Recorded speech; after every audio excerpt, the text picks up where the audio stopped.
Official na 12-man lineup ng Gilas Pilipinas para sa FIBA Asia Cup 2025.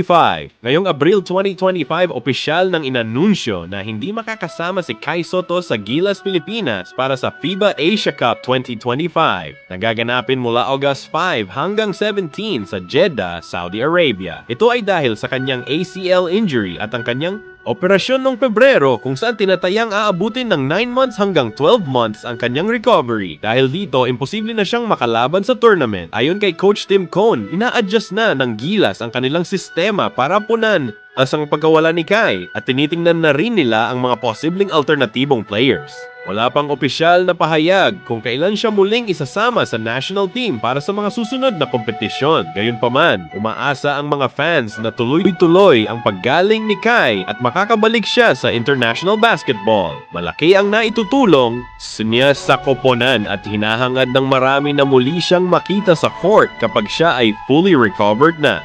Ayon kay Coach Tim Cone, nananatiling pareho ang pool ng Gilas Pilipinas para sa FIBA Asia Cup 2025. Sa kabila ng mga hamon tulad ng injury ni Kai Sotto, wala siyang balak magdagdag o magbawas ng mga manlalaro sa kasalukuyang roster. Official na 12-man lineup ng Gilas Pilipinas para sa FIBA Asia Cup 2025. Justin Brownlee, naturalized player at versatile scorer. Junmar Pajardo, dominanteng big man mula sa San Miguel Beermen. Scotty Thompson, all-around guard mula sa Barangay Ginebra. Japet Aguilar, veteran forward na bumalik mula sa retirement. AJ Edu, shot-blocking big man mula sa Japan. B-League Jamie Malonzo, athletic wing mula sa Barangay Ginebra. Chris Newsom, reliable shooter at perimeter.